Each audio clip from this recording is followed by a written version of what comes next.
Bienvenue dans le Cercle Postpartum. Je suis Anne-Charlotte Schmitt. Si tu as accouché ou si tu es enceinte, ce podcast est fait pour toi. Ici, je te parle du postpartum en toute bienveillance, de ses tracas, ses difficultés, qui restent encore trop souvent sous silence. Dans le cercle, pas de tabou, pas de langue de bois, juste la vraie vie d'une accouchée. Chaque semaine, je te propose des pistes de réflexion et de potentielles réponses pour vivre un postpartum serein et harmonieux. Rejoins le cercle et bonne écoute.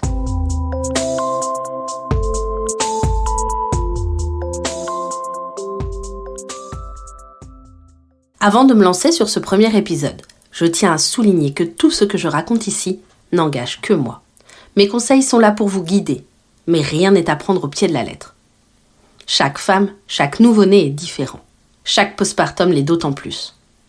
N'hésitez pas à piocher ce qui peut vous servir et à laisser de côté ce qui ne vous parle pas. Il n'y a pas de dogme pour un postpartum idéal. Il faut tester, s'aventurer, voir ce qui est OK pour soi et ce qui ne l'est pas. Il n'y a pas de mère parfaite, il n'y a pas d'accompagnement parfait non plus. Plus on se serre les coudes dans ce cercle postpartum, plus on trouvera des solutions pour avancer ensemble. Alors, pour ce premier épisode, je souhaite commencer par le commencement.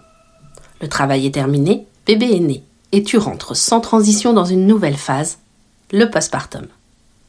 Je consacre l'épisode d'aujourd'hui au postpartum immédiat. C'est 2 heures de surveillance après la naissance de bébé. Que tu accouches en maternité de type 1, 2 ou 3, ou en maison de naissance, les grandes lignes sont les mêmes. Bien que le niveau de surveillance peut être plus important en cas de grossesse ou d'accouchement à risque. Ton bébé est là, le placenta est sorti et on s'est occupé de ton périnée. Qu'est-ce qui t'attend maintenant ?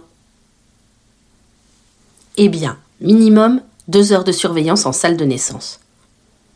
Et tu te demandes ce que les professionnels de santé vont surveiller. 2 choses principales, toi et ton bébé. Commençons par toi. Le plus gros risque sur cette période, c'est de faire une hémorragie de la délivrance, c'est-à-dire de saigner beaucoup. Alors, ça peut faire peur, mais je vais t'expliquer comment le personnel soignant met tout en œuvre pour éviter cela. Pendant ces 2 heures, la sage-femme passe régulièrement, environ toutes les 15 minutes. Elle appuie sur ton ventre, plus précisément sur le fond de ton utérus. Elle vérifie ainsi qu'il soit tonique, c'est-à-dire bien dur, et observe le volume de sang qui coule en même temps entre tes jambes. Attention, cela peut paraître impressionnant. Cette manœuvre peut être assez désagréable, surtout après l'accouchement. On a plutôt envie qu'on nous laisse tranquille. En parallèle, la sage-femme observe tes constantes. Tu vas me dire, Kesako ? Cela veut dire qu'elle surveille ta tension artérielle, ton pouls et ton rythme cardiaque. À savoir, après l'accouchement, la tension peut baisser légèrement à cause de la fatigue, mais une chute brutale est un des signes de l'hémorragie de la délivrance. La sage-femme surveille également la température. Une augmentation de celle-ci peut être le premier signe d'une infection. Et oui, entre ton corps qui est mis à mal pendant l'accouchement, les différents germes présents dans le vagin, les mélanges de liquide et de sang, les touchés vaginaux, les gestes qui ont pu être pratiqués pendant l'accouchement, avec tout ça, tu es potentiellement à risque de développer une infection, très souvent sans gravité. En obstétrique comme en médecine, on surveille pour prévenir avant de guérir. Pour résumer, toutes les 15 minutes, une main sur le ventre, une tension, une température. Si tu as bénéficié d'une analgésie péridurale, communément appelée péri, sache que l'on arrête la diffusion du médicament anesthésiant juste après l'accouchement. Et pendant les 2 heures de surveillance, on attend la dissolution du produit. À la fin des 2 heures, tu dois retrouver tes sensations sensorielles et l'usage de tes jambes. Si au bout des 2 heures, cela n'est pas totalement revenu, ne t'inquiète pas. La disparition complète du produit peut prendre 6 à 8 heures.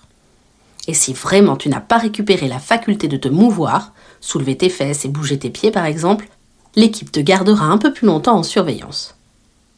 Le but principal est de ne pas te renvoyer dans ta chambre et que tu t'écroules lorsque tu vas te lever la première fois. D'ailleurs, avant d'aller dans ta chambre, on veillera également à ce que ta vessie soit vide.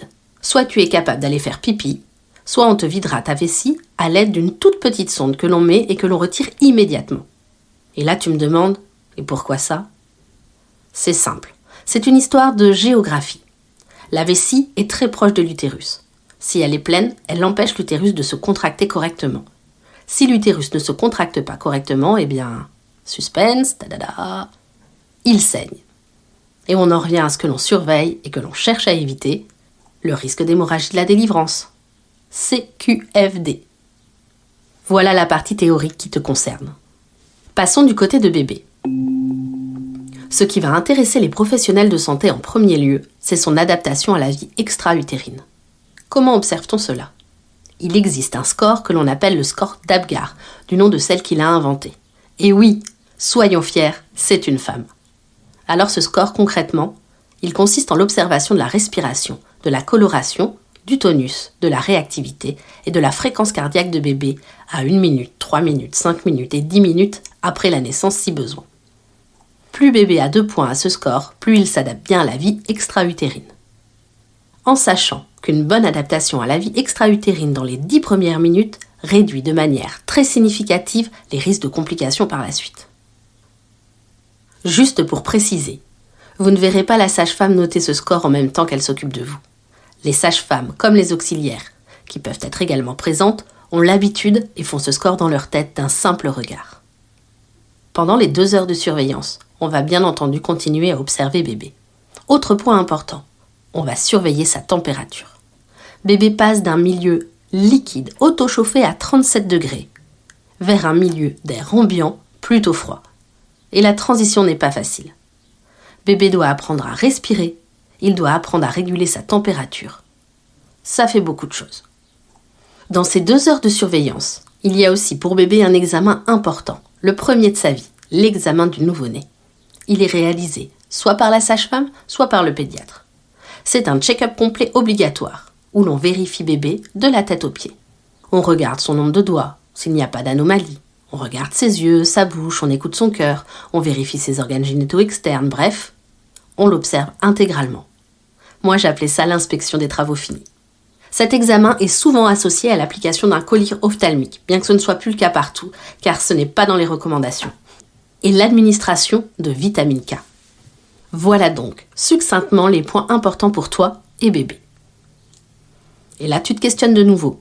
Donc c'est tout, on nous surveille et on attend la fin des 2 heures. Bien sûr que non.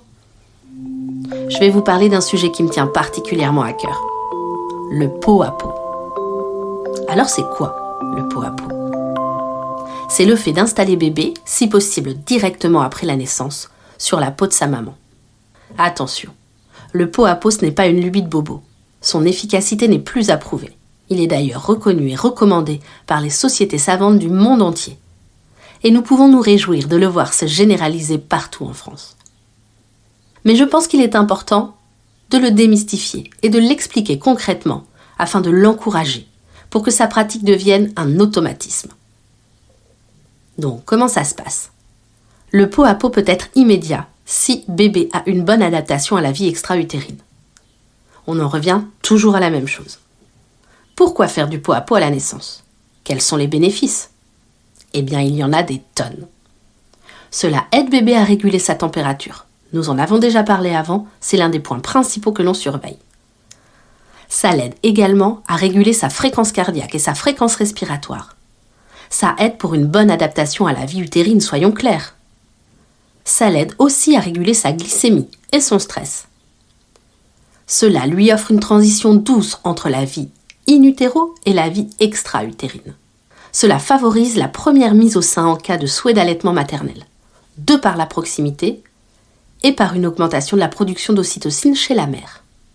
Et enfin, le pot à pot participe à la mise en place du lien mère-enfant. Tu l'as bien compris, il n'y a que des points positifs. Pourquoi s'en passer ?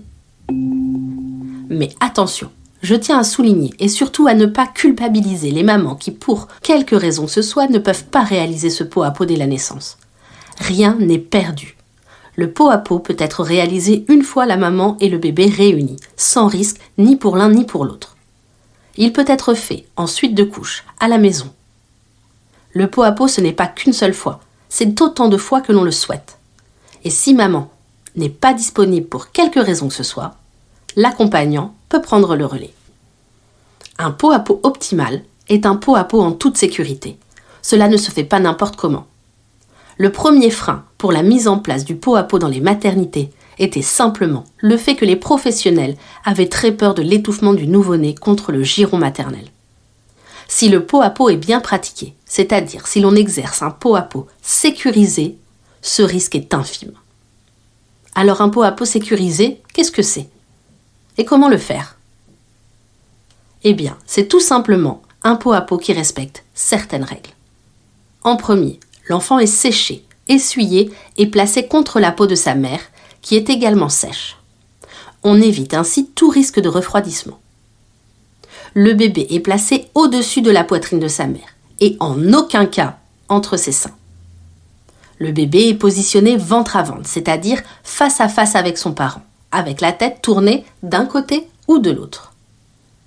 Il porte un bonnet et a le dos couvert pour toujours prévenir les risques de refroidissement. On dit souvent en maternité que le meilleur radiateur pour un bébé, c'est la peau de son parent. La maman doit être en état de conscience éveillé et avec la présence constante d'un accompagnant. Et ce, afin d'observer le comportement du nouveau-né. L'équipe soignante passe régulièrement vérifier que tout le monde se porte bien. Mais il doit toujours y avoir une présence afin de donner l'alerte en cas de difficulté de la mère ou de l'enfant. Le pot à pot n'a pas de durée limite dans le temps. Certaines maternités favorisent le pot à pot de telle manière que la mère et l'enfant restent en contact même pour aller s'installer dans la chambre. Le pot à pot idéal se commence immédiatement. On le dit précoce et est prolongé, soit au minimum 90 minutes. Je tiens à préciser que la césarienne ne contre-indique pas le pot à pot. Certaines maternités arrivent même à le faire pendant l'intervention, avec le bébé sur la maman. Alors je sais que ce n'est pas toujours l'idéal, car dans les salles de césarienne, dans les blocs, il y fait souvent très froid. Mais on trouve des solutions. Et pas de panique, encore une fois, le pot à pot peut se pratiquer au moment où maman et bébé sont réunis, en salle de réveil par exemple. Je termine le pot à pot en insistant sur le fait que si tous les voyants sont au vert, alors juste profitez de ces 2 heures. Faites connaissance, observez-vous, touchez bébé, voyez ce que vous venez d'accomplir. Peu importe comment vous avez accouché, le résultat est là. Vous, votre bébé, le coparent, félicitez-vous. Laissez de côté les appels, les SMS, créez votre bulle pour 2 heures. Ces instants sont courts, ils sont précieux. Et si, hélas, pour quelque raison, vous ne pouvez profiter de ce temps, n'oubliez pas que rien n'est perdu.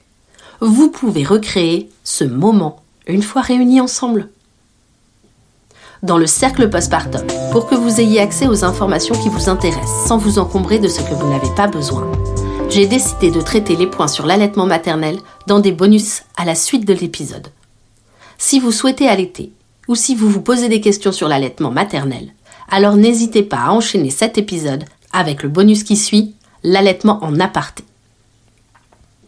J'insisterai souvent sur ce sujet, mais surtout, échangez avec l'équipe soignante. Interrogez-les sur leurs pratiques et sur ce que vous pouvez mettre en place. N'hésitez pas à discuter avec eux si vous souhaitez réaliser quelque chose dont ils n'ont pas l'habitude. Ouvrez le débat simplement et en acceptant ce qui est réalisable et ce qui ne l'est pas. C'est aussi comme cela que les pratiques changent dans les établissements hospitaliers et que le personnel soignant peut être sensibilisé aux attentes des usagers. Dans ces 2 heures, une lumière tamisée, une musique douce peut vous aider à vous sentir dans un cocon. Mais gardez à l'esprit que les professionnels ont besoin d'un minimum de lumière quand ils viennent vous observer et observer bébé. Le pot à pot est très simple à mettre en place. N'hésitez pas à le demander. Sollicitez de l'aide pour l'allaitement. Posez vos questions.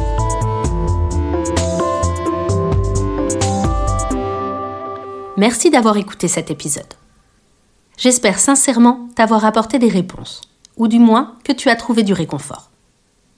N'oublie pas, si tu as des difficultés qui persistent, si tu as besoin de plus d'informations, tu peux trouver un professionnel pour t'aider.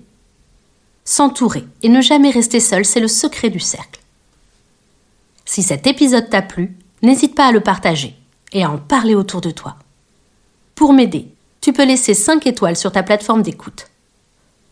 Un commentaire fait également toujours plaisir. Je serai ravie d'échanger avec toi si tu as des questions ou des idées de thèmes à aborder. Tu peux suivre le Cercle Postpartum sur les réseaux sociaux. Je suis Anne-Charlotte Schmitt. J'ai écrit et réalisé cet épisode. La musique est une composition de Guillaume Coindé. Je milite pour un postpartum préparé, entouré et réalisé. Je te dis à la semaine prochaine dans le Cercle Postpartum. Et bon postpartum à toi.